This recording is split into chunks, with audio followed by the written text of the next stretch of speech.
Coming up next is Twitch, This Week in Computer Hardware, where Patrick and I talk about Intel's new Sandy Bridge processor, the upcoming AMD Zacate, IE9, and GPUs, and your listener questions. Netcasts you love. From people you trust. This is Twit. Bandwidth for Twitch is provided by CacheFly at CacheFly.com.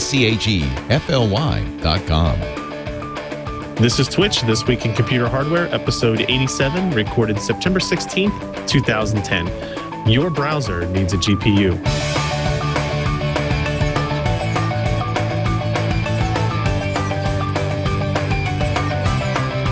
Thanks and welcome to This Week in Computer Hardware. Thanks for joining us at least. I'm Ryan Shrout, joined again by the ever-present and powerful Patrick Norton. Powerful? This is exciting. We got to build up the essence of the show, right? We got to make people interested and intrigued. What kind of powers does Patrick have this week? And it's the power to destroy expensive hardware. That is definitely a gift that you have. I was thinking maybe the power to answer questions and provide information to our listeners as well. But you go with whichever way you want to go.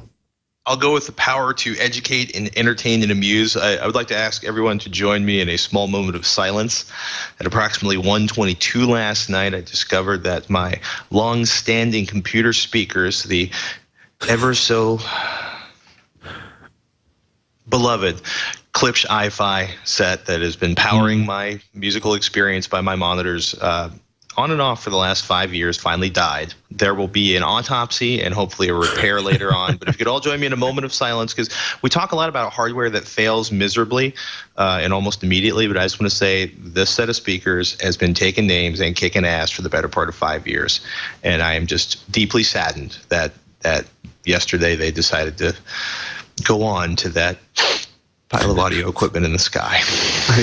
The ether world, so to speak. I actually have a set of those speakers as well. I had them, and they were really, really, really good speakers. And Klipsch still makes good stuff. It got kind of like more expensive. Like they kind of got away from the consumer side of things in terms of PC equipment. But it's probably the only other place we'll talk about having an autopsy and then trying to bring it back to life as well. What was that movie, Reanimator? That's a delightfully creepy slashery kind of flick if you're feeling bored this weekend. All right. Intel Developer Forum, the premier event for, well, Intel pushing forward the computer hardware industry in the direction that Intel wants the computer hardware industry to go. Ryan, what was the top story? Top story was without a doubt Sandy Bridge, which is their next generation CPU architecture. Now, this is one of the Intel Developer Forum is one of my favorite shows, even though it's very obviously Intel centric. There are other people there, but in reality, the big focus is on Intel. Because Intel is very open about giving you access to engineers and giving you access to the personnel who are making these chips and making these technologies to ask questions, and they provide a lot of open information that I think people would be surprised, a company the size and a company with, the intellectual property kind of protection that Intel seems to have, that I think most people would be surprised that they do this. They really open the curtains, let people in. They give you direct access to engineers, which I know Ryan knows the feeling. It's like there's engineers that contact you secretly, anonymously. They beg you to never, ever talk about this information publicly, but they wanted you to know why that thing did that when you did this, which is great, because then you no longer have to scratch that itch trying to fix something, because it turns out it's impossible to fix unless you want to rebuild the motherboard from ground zero. But the flip side is like Intel is usually pretty good about this. I mean, we were talking to Lloyd Case on Texilla this week, which just came out, where they had some amazing testing of SSD drives and that they can actually impact performance in games, not just loading the game levels, which is what has always been the case, right? But the game levels have gotten so huge, the game basically makes educated guesses to pull more information. And obviously Intel's like, we sell a lot of SSD drives. We want to keep selling a lot of SSD drives. Matter of fact, we want to sell more SSD drives. And what they're saying is, look, these things these artifacts you see in certain games, we can make those go away if you maybe want to buy an SSD drive. open up the code. Yes, exactly. There's always that kind of aspect to it. Is like, we're going to tell you about our technology, and we're also, of course, going to tell you why our technology is the best technology out there. They talked about SSDs. There wasn't a whole lot about LightPeak. I know a lot of people were kind of asking about that while I was at the show, sending me Twitter messages and stuff like that. It's like, hey, is there anything going on about that? There wasn't a whole lot on that. The Sandy Bridge stuff was pretty cool. This is the processor that's going to be released in early 2011. I think we can all kind of assume that there's a big trade show that happens really early in 2011. Actually, it happens really early every year. We like to call it the Consumer Electronics Show. That's a great place to launch new processor lines across desktops and notebooks. And I would imagine we'll see that stuff then. We'll start getting hardware in for testing here in a little bit. But Sandy Bridge is a pretty dramatic shift away from all the other architectures for a couple of key reasons that I'll just go over real quick. The first one, and probably the most dramatic, is the implementation of a GPU core onto the die with the processor. So it's a CPU-GPU combo, and it's not just the Westemere cores, your Arendelle, your Clarkdales, the processors that are out now on the mobile front and the desktop front that have both graphics and CPU on the same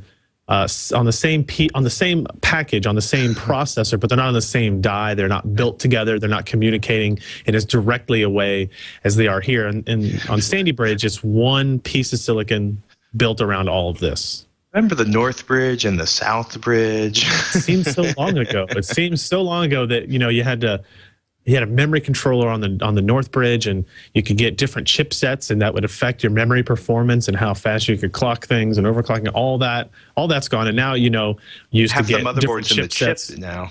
Oh yeah, I mean, it probably half, but it's like the most important half by far. Memory controller, your graphics. You know, so this is obviously bad news for NVIDIA, who loved making integrated graphics chipsets that they sold to the likes of Apple and other OEMs and things like that.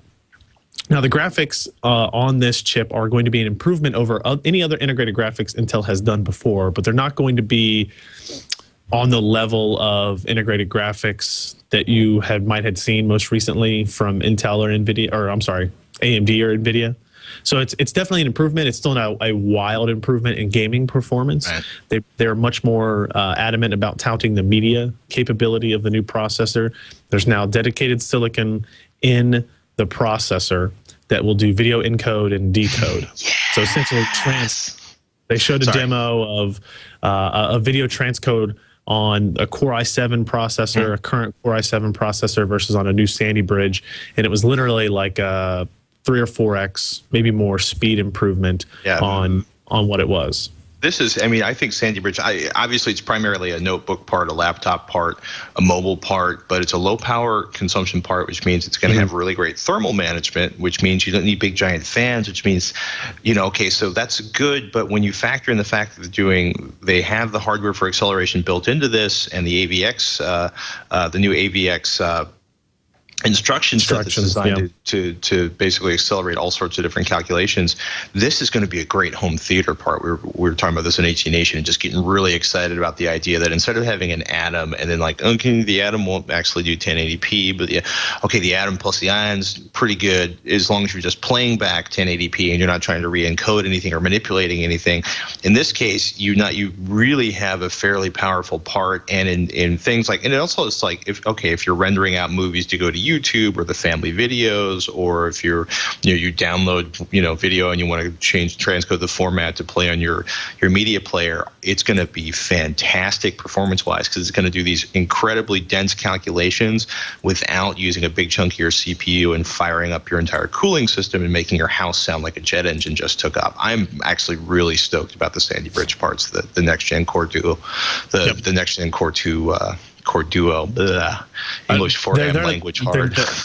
They just call it like it's really kind of annoying because their official name for the product, the entire IDF, was the second generation Core microarchitecture processor, codenamed Sandy Bridge.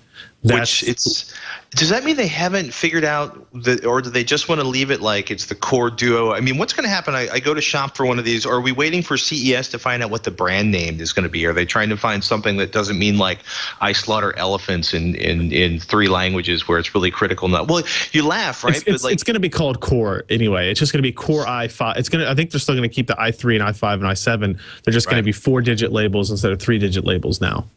Why they didn't want to just tell us that now and kind of get that out in the open? I mean, they don't want to indicate what specific products, what frequencies are going to be out or anything like that. They don't want to announce that until January, and that would kind of go along with the model numbers and that kind of stuff. So I get a question for you while we're talking about this. What exactly is the next generation Turbo Boost? Because the whole idea of like, what are they changing in Turbo Boost to make it the next generation for the next generation Core Duo micro architecture, which just rolls right off the tongue? I think they should keep it like that too. So the next generation Turbo Boost is actually kind of cool. So Turbo Boost is the ability for Intel microprocessors based on the Halem architecture, the previous one to this, to scale their frequency up when fewer cores are being utilized because the processor, a quad-core processor has a TDP of, let's say, 90 watts. Well, if only 2 of those cores are running, Intel figured out, well, we can send more current to those 2 cores, allow them to clock higher than they would normally run and still be at or below that 90-watt TDP rating. This helps. We didn't have to worry about deciding between getting a slower clock quad-core processor or a higher clocked dual-core processor. Now you, in theory, had the best of both worlds. The next generation version of Turbo Boost just basically kind of takes that another step further. And the scientific reasoning for the change is in the previous algorithm, the current algorithm, the processor assumed that as soon as it added more power to the processor, that the temperature level was immediately reached, right? So they said, well, if we're going to push this from 70 to 90 watts, well, then we know that the temperature is going to hit X immediately. But in reality, temperatures don't do that, right? It's kind of a gradual rise up. And what they've done is in that time of that gradual rise in temperature, they've actually increased the power even more to the processor that will allow them to get 1 or 2 bins faster in frequency. So, maybe 200, 300, 400 megahertz faster during like a fixed 20-second period where Intel has decided it's this period where the temperature will rise and then they need to lower it again before it's dangerous. So they lower it again when that temperature gets up to that level to the kind of max TDP. So it's just so funny, the idea of like they're kind of just ramping it and dropping it and ramping it and dropping it. And sorry, I just find that amusing for some reason. And from what they're telling me, that this will happen pretty often, right? So, it'll go for that 20-second period where they think everything's safe. They're pretty conservative, I would imagine, in their engineering world there. They don't want to have any kind of warranty problems. And then when the processor kind of goes down and is idle more, you kind of recharge the ability to have that extra bit of turbo, right? So the longer your processor's not doing very much, the more likely it will be the next time you open up an application and you'll get that much higher spike in frequency than you would otherwise. It's just kind of cool that there are people that are thinking about that type of thing. They're stretching every bit of performance they can out of the power envelopes they have and the silicon that they have and that kind of stuff. So it's pretty neat. There's a lot to be excited about with Sandy Bridge. I'm sure we'll be talking about it a lot between now and the January timeframe when it comes out. You've got more information on AMD's, man, I'm going to blow this again, Zacate. Nope, that's dead on. Dead on. Well. Sun shines, dog's posterior once in a while. So, I mean, is AMD like, they just seem to be trickling out more and more information about this. AMD was actually doing briefings for press over at IDF, not in the Intel Developer Forum building, the Moscone West where the event was held, but they were in hotel suites in the neighborhood. Yeah, they always seem to like poach a nice little spot right across the street, easy walking distance, take advantage of all the media that comes in. That's how you get the journalists. That's how you get the Ryan Shrouts to show up. Just kind of wander across the street. Now, when they started doing this like 6-7 years ago, Intel really hated it, and they tried to get it stopped because at that point, AMD actually would like pull up next to the Moscone Center with like a limo and pick people up with like an AMD logo on the limo and stuff and take them out. They don't really do that anymore. So, but what they were showing was actually pretty cool. We talked about APUs. This is their version of a CPU, GPU combination product. The first one that's going to be released is Ontario and Zacate. Very similar designs. Zacate is just kind of like the higher performance, full-size notebook version of it. It's an 18-watt part that combines a dual-core processor with a modern DirectX 11 capable GPU in one die. They're not talking specifics about how many shaders and how performance will relate to other discrete GPUs on the market. But we saw some pretty good performance out of an 18-watt part total CPU GPU. I mean, they were doing comparisons of a Zacate reference platform against a current Core i5 520M processor. So not Sandy Bridge. They don't have Sandy Bridge parts yet, so they can't compare it to that.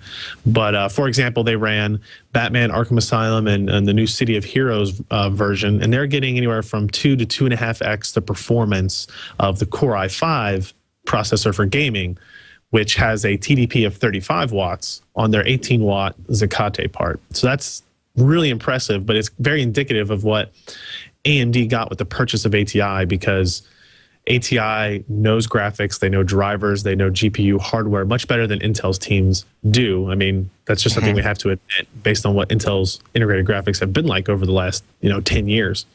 And it seems like AMD will have a chance with this part, which is, it's going to be aimed both at the netbook market and the notebook market and the really low-cost desktop PCs as well.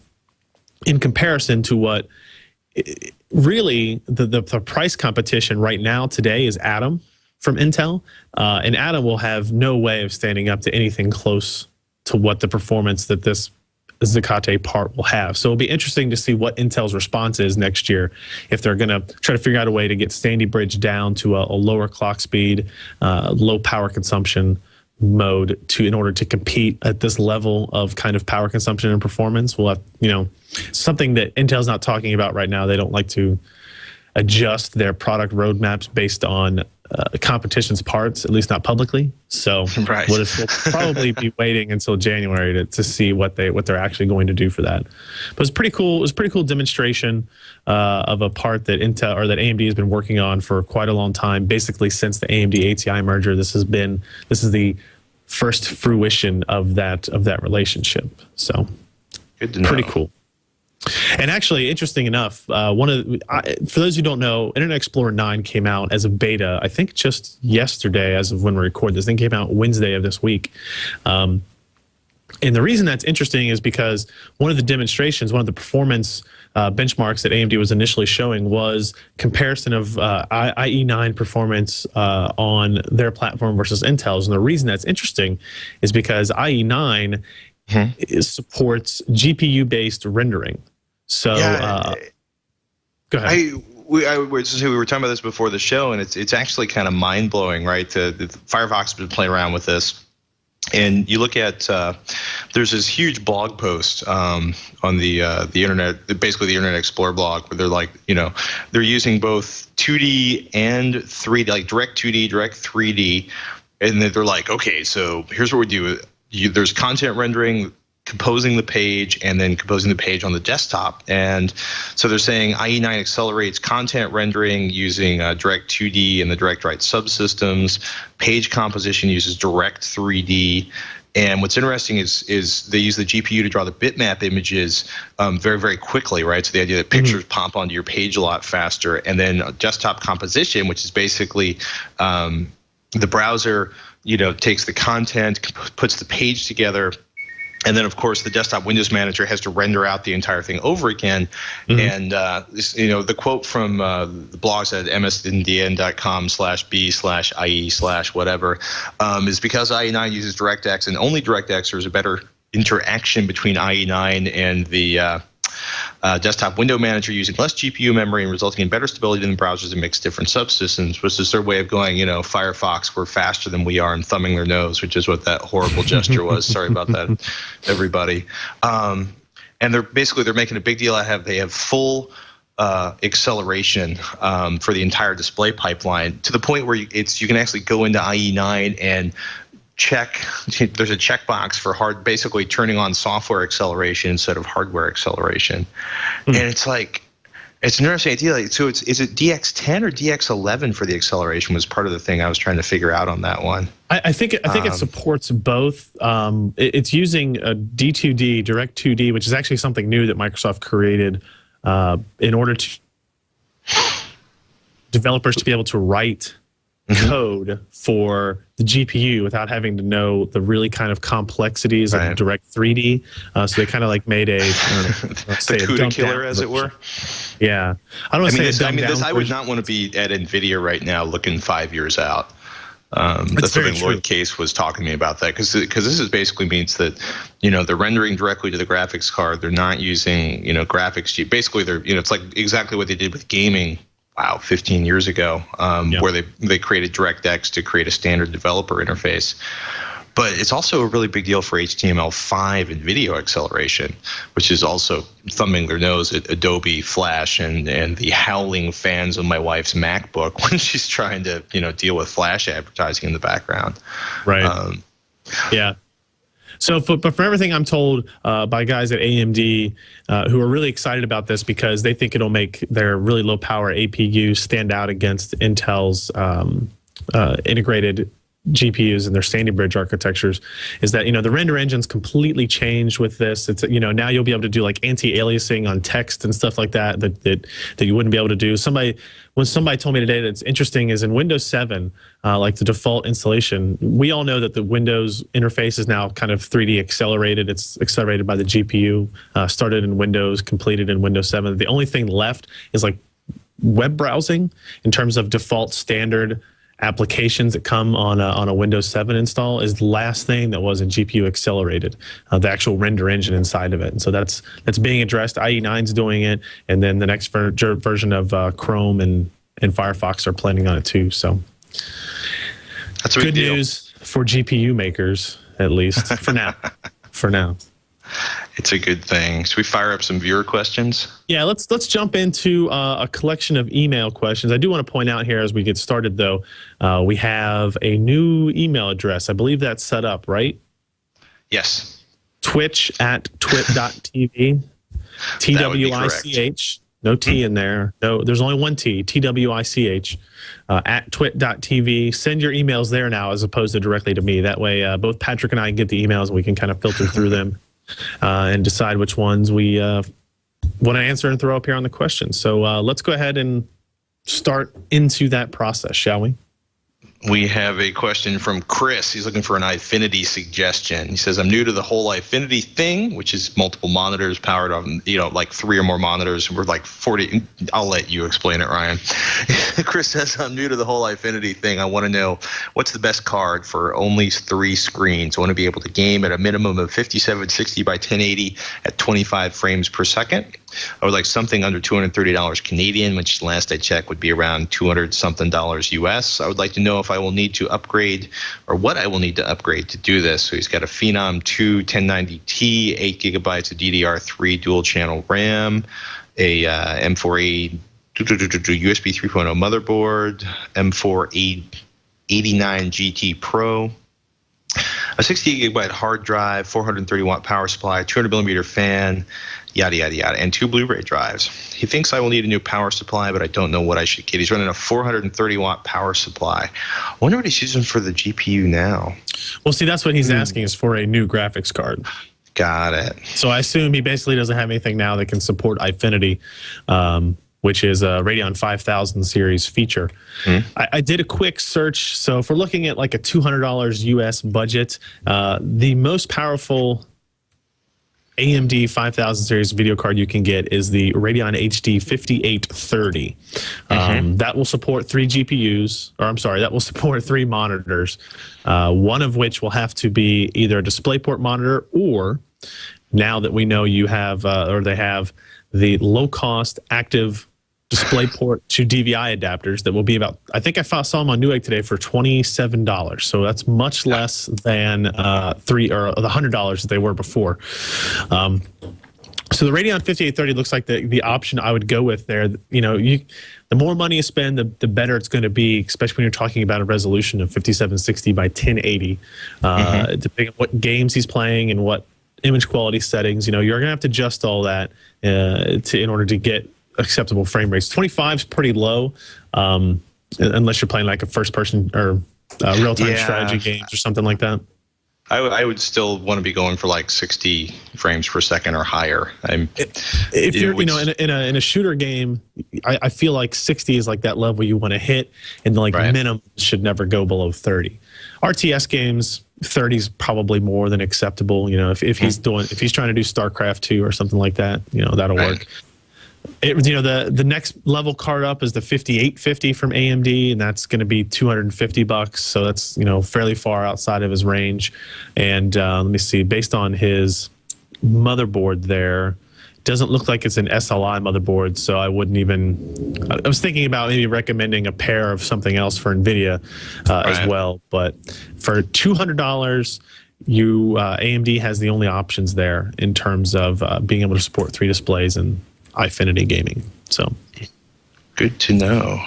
Let's see. We got another email here from a different Ryan about notebook CPU for gaming. He says, Twitch is hands down my favorite show on the Twit network. Cool. That's always good news.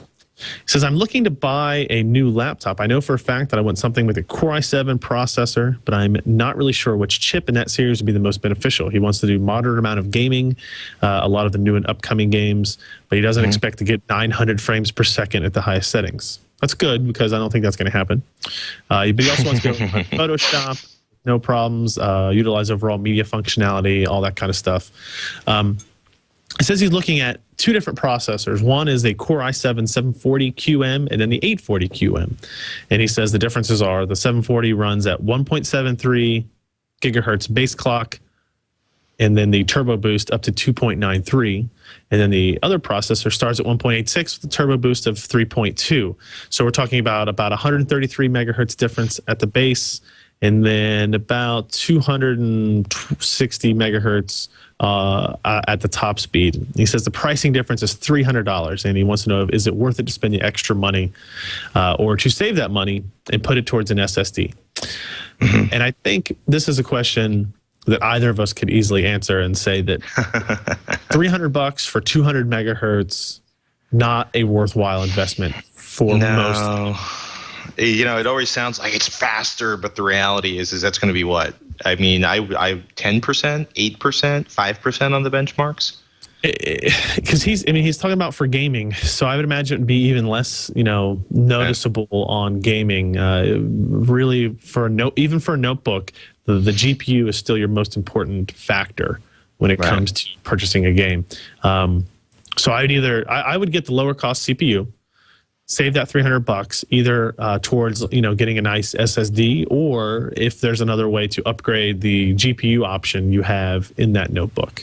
He doesn't give any details on what the 2 he's looking at there are, but it might be beneficial to look at what the 2 different GPU options you have are, or if there's more than 2 options. But I think anybody who's used SSDs will say, if you can afford to put one in your system, you probably should. Yes. They're just fun. Yes, they are. They make us very happy. Speaking of happy,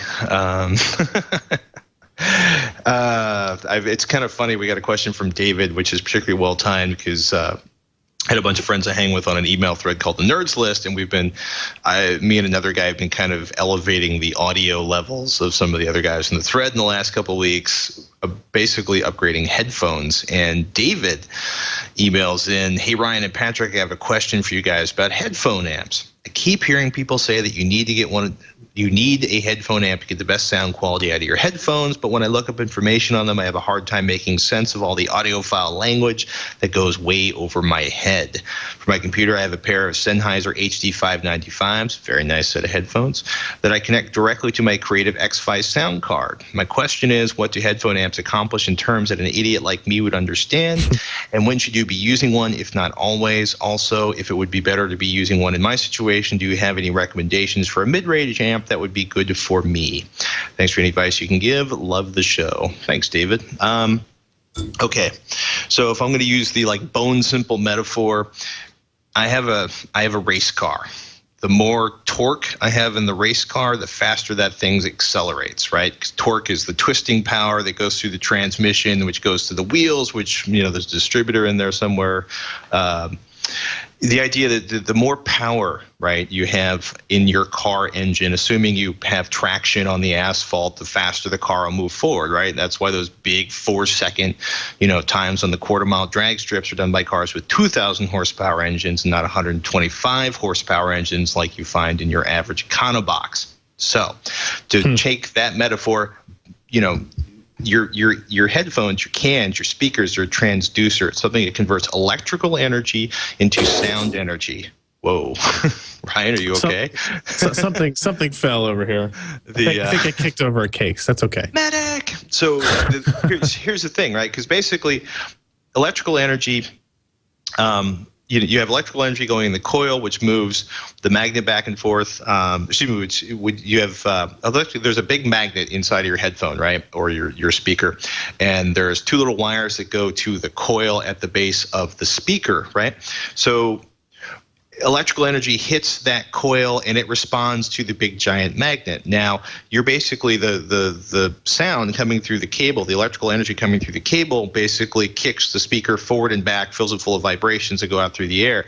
The amplifier for big, full-on, burly audiophile headphones, they often have fairly high loads for a headphone, and the amplifiers you usually find in consumer electronics, whether it's a Walkman going old school or a portable CD player going slightly less old school or an early iPod, they don't have the motive energy, they don't have the power to drive a big burly set of headphones. So while you might hear something on the headphones, when you put on these big burly audiophile headphones, when you put an amplifier in between the iPod and the big burly audiophile headphones, all of a sudden your bass tightens up. Maybe you have a little bit more dynamic range. Things get less sloppy. The image tightens up. I'm a huge fan of a company called Headroom, and they do some fantastic. They do some fantastic headphone amps, and of course, Headroom.com is not there. Headphone.com is their website.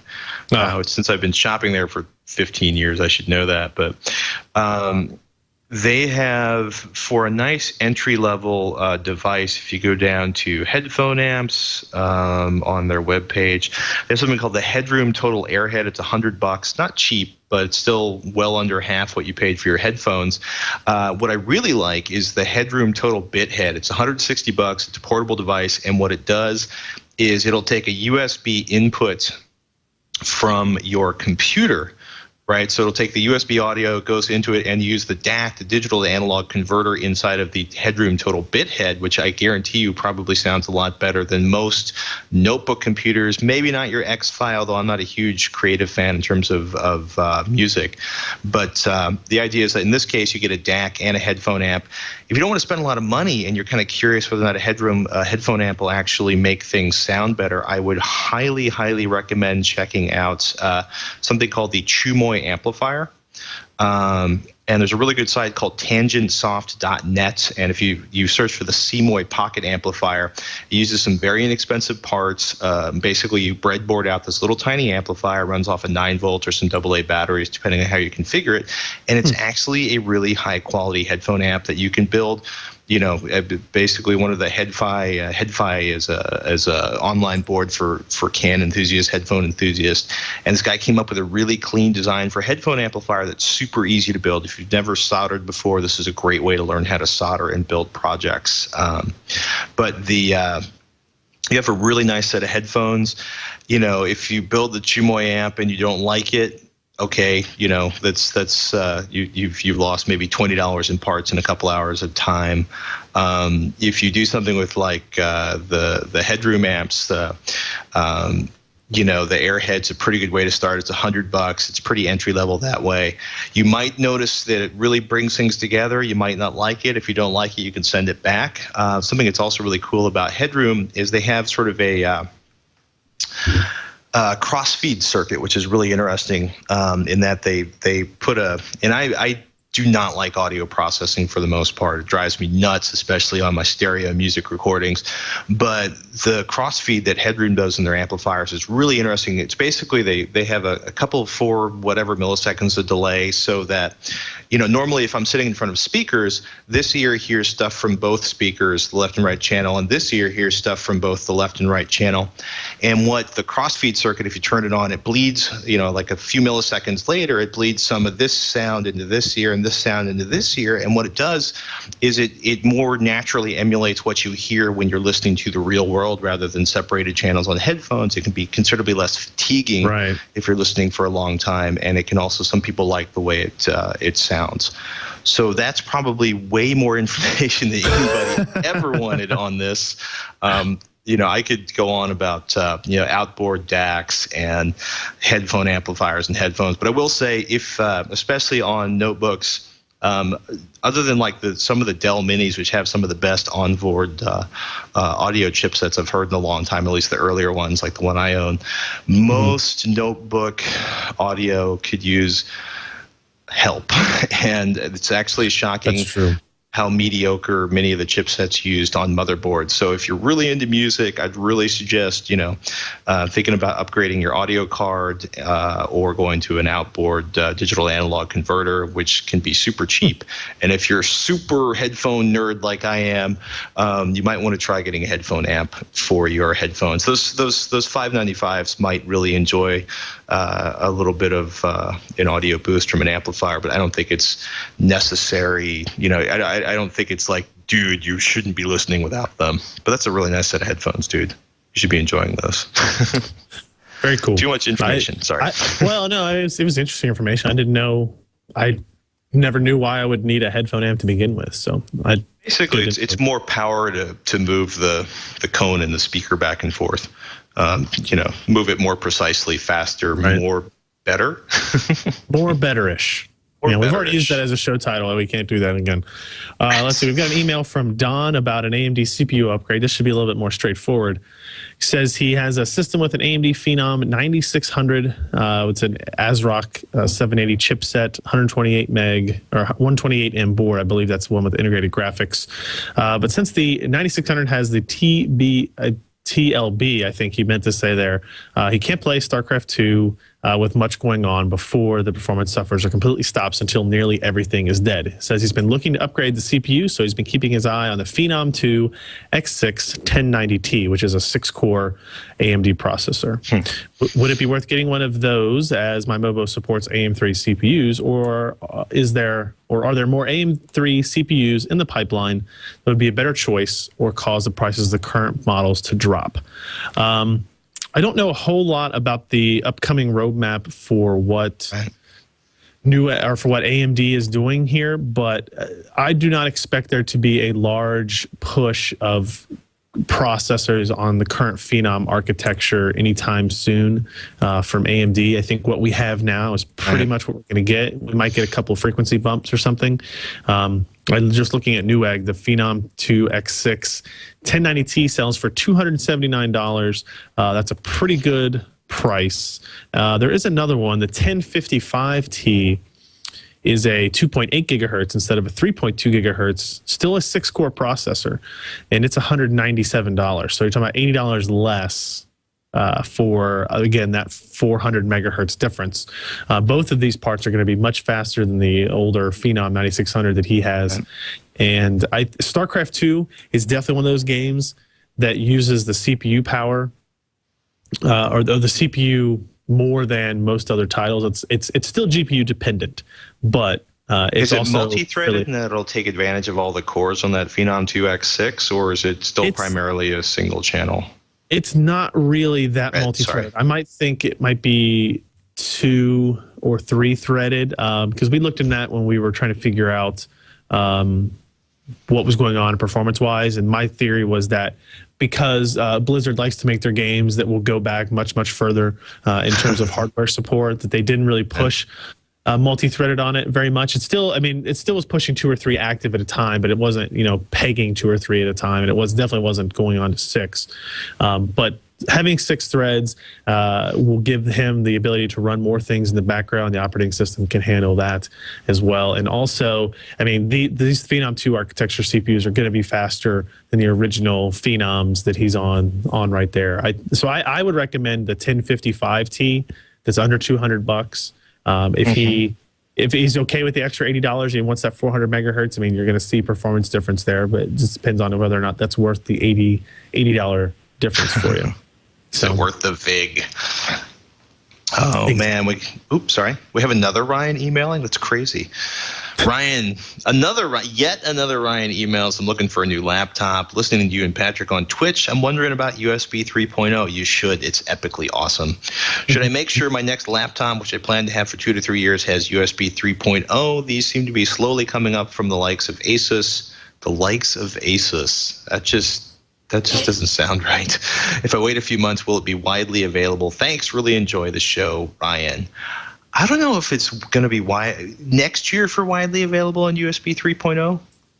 Yeah, or do you think by the end of this year? It seems a little rising curve. I mean, you still have to like mail order a USB 3.0 hub because I can't find any locally. I can find USB 3.0 PCI Express cards. I can find USB 3.0 drive enclosures. Right. But hubs and cables are really difficult to find. I'm thinking they are. I'm thinking it's going to be next year. All these new notebooks coming out, Sandy Bridge, the new AMD notebooks.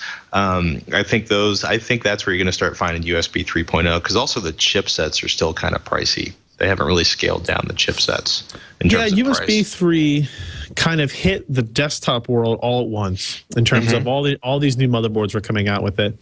I know with Sandy Bridge motherboards that are coming out, I'm seeing those designs already, and they're gonna have 4 and maybe 6 USB 3.0 ports instead of the 2 that pretty much everything that exists today with USB 3.0 support has.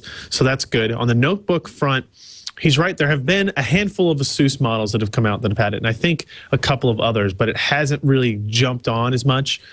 Notebook design cycles are fairly long, so they're always kind of the last to adopt these types of things. Also kind of disappointing is that the upcoming Intel chipsets still aren't going to support USB 3.0. So why? Or they just think they just must think it's too early. I mean, this is Intel's fault. I have no other answer other than to say that this is Intel's fault. No reason that I can think of why you wouldn't support USB 3.0 on here on their upcoming 6 series chipsets for Sandy Bridge.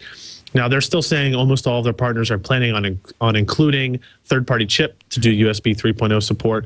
I would expect most notebooks that come out in the January-February timeframe to have USB 3.0, but I can't guarantee it. It's not like if it was on an Intel chipset, I'd tell you they're all going to have USB 3.0.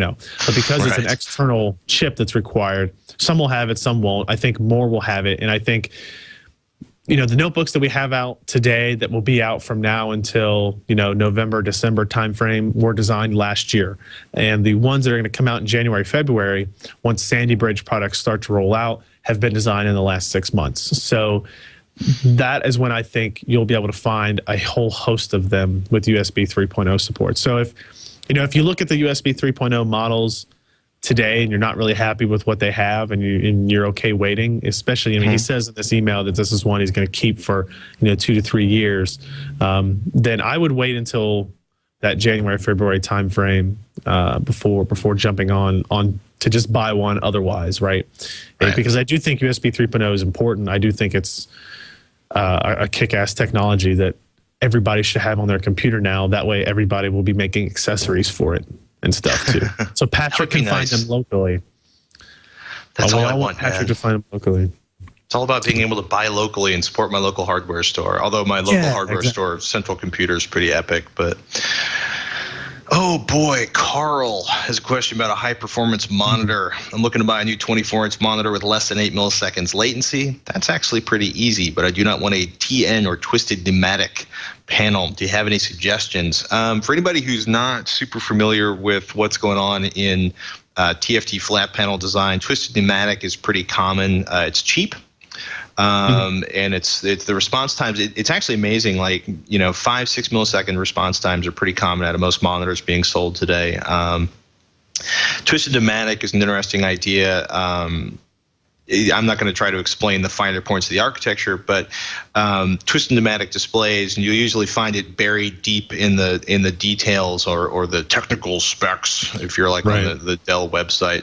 But There's some issues with basically the viewing angles are much smaller than other TFT technologies, especially actually if you're going vertical. So if you don't have a lot of movement on your desktop, it can be really frustrating. But the colors shift really badly, which can be really frustrating. More importantly, TNT panels generally use, and I'm going to quote Wikipedia on this because if I don't, I'll screw it up. TN panels, most, not all, but most TN panels represent colors using only 6 bits per RGB color or 18 bits in total and are unable to display the 16.7 million color shades or 24-bit true color that are available from graphics cards. So basically, they interpolate 24-bit color, they dither the color. It basically means they fake the color, they estimate the color to make it fit into the TN technology. So that's just a giant bag of suck. The other technologies you're finding a lot these days is IPS or in-plane switching, comes out of Hitachi. Right. And it's basically the engineers at Hitachi were basically noticing that Twisted Pneumatic was kind of a bag of suck that they wanted to improve on. So that the crystal modules in an IFS frame basically move parallel to the plane instead of perpendicular to it. But it basically gives it really good, wide angle viewing from a bunch of different angles, and also makes for really accurate colors. So IFS is probably something you're going to be looking for on a high performance monitor, Carl. You've heard me say it 1,000 times. I love buying from the Dell outlet. I love Dell monitors. Dell buys a lot of glass. They buy it in volume, so they have really good deals. Samsung also I'm pretty happy with. The ST2410, which is a full HD widescreen monitor. I'd skip the one with the stereo bar because I want real speakers, but yeah, that's just me, man. But that's going to be like 1920 by 1080, 24 inches, and that one is running at I saw it 5 milliseconds for the response times claimed. Not the brightest monitor on the planet, 250 candelas per meter squared, but good if you're not in super bright sunlight. Yeah, the ST2410, and if you're a video editor or big into Photoshop, I suggest you check out Dell's Ultra Sharp lineup. Those are the cool guy monitors. If you're into super color accuracy, that's using in-plane switching. These are 1920 by 1200. In terms of the resolution, 400 candelas per meter square, which means they hold up a lot better under bright lights, and 6 millisecond response times, 178-degree vertical and horizontal viewing angles, which means you can, slouch in your chair a lot and still read everything. But they're claiming, the Ultra Sharp, they quote the support and compatibility with industry color space. So they're claiming they've got 96% coverage of Adobe RGB. sRGB emulates 72% of NTSC color because the color gamuts don't really overlap between different technologies, which is a bizarre conversation I don't want to get us started onto.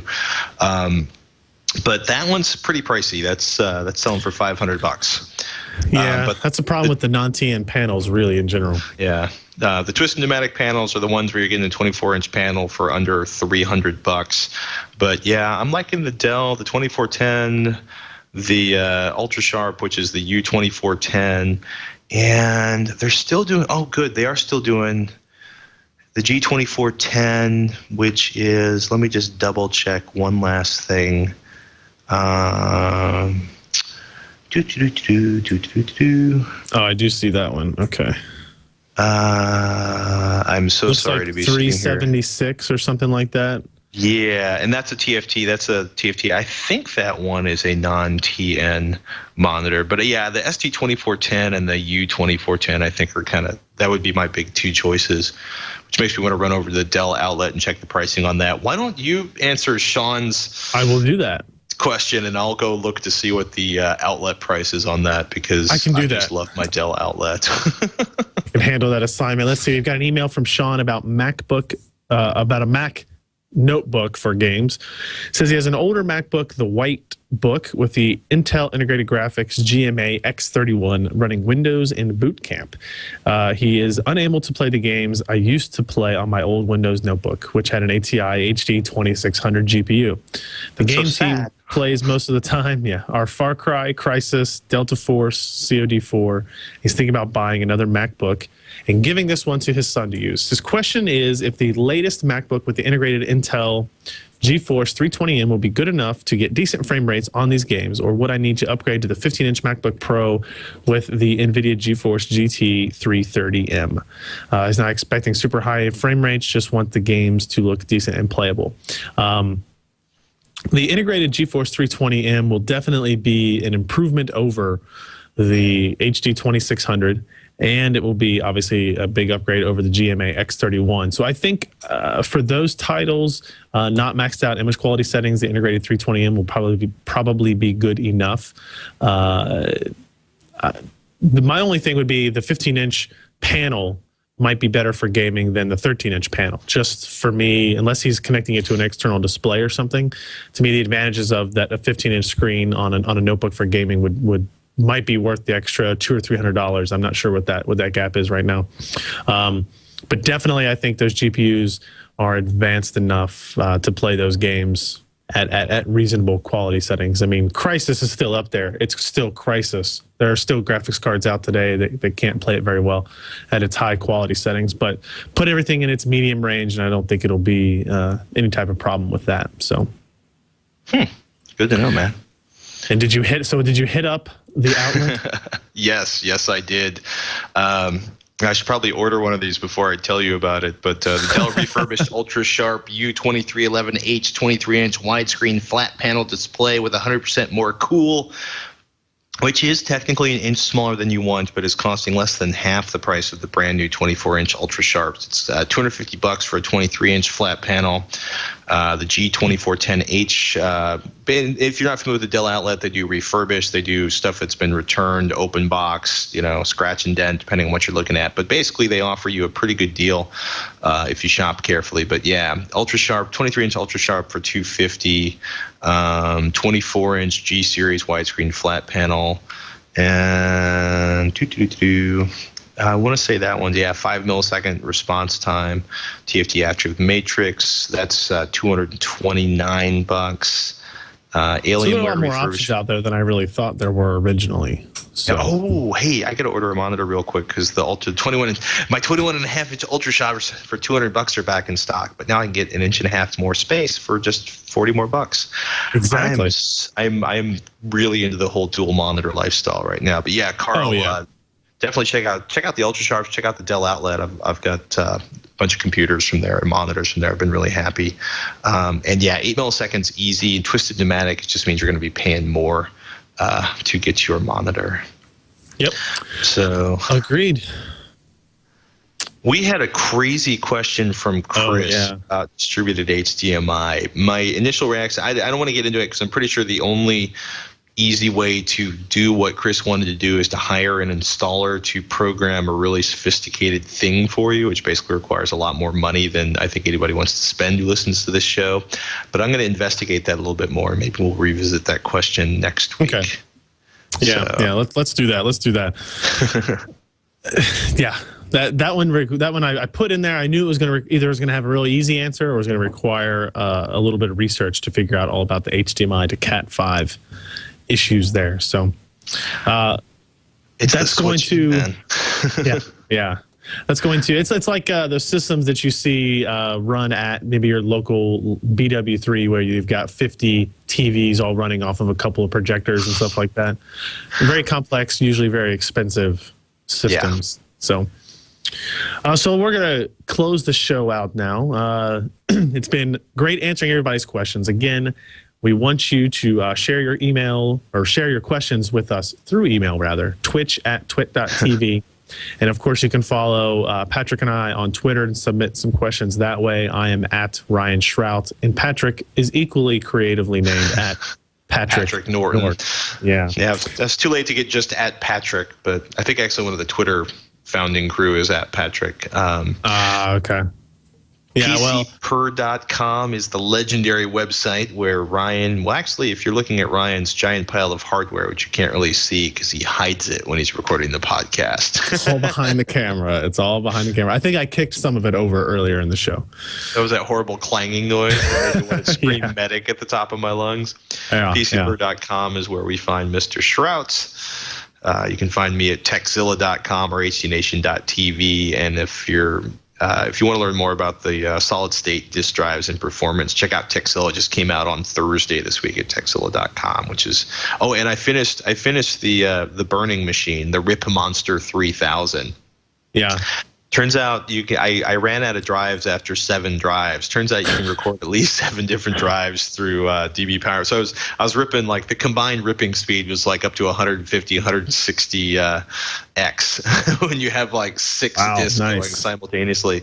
Also, it's amazing. A single USB drive will take CPU usage from like 6 SATA drives. Ripping and encoding simultaneously to Apple lossless, 15% of CPU. Adding in a 7th drive over the USB bus cranks that up to almost 25 to 30%. Wow. USB 2.0, not processor friendly, but invented by Intel, so it keeps people moving for faster processors. Good point. Good point. Good thinking on their part. So yeah, we will see you next week. If you want to watch us record the show live, you can do that every Thursday, 9 p.m. Eastern, 6 p.m. Pacific at live.twit.tv. Or you can pass on this show to all of your tech head friends, anybody that might want a little bit more information about computers and hardware. Just send them to twit.tv/twitch, and they can subscribe, which through the audio, video, both, anything they want to do there. So we thank you guys for watching and or listening to this episode of Twitch, and we'll see you next week.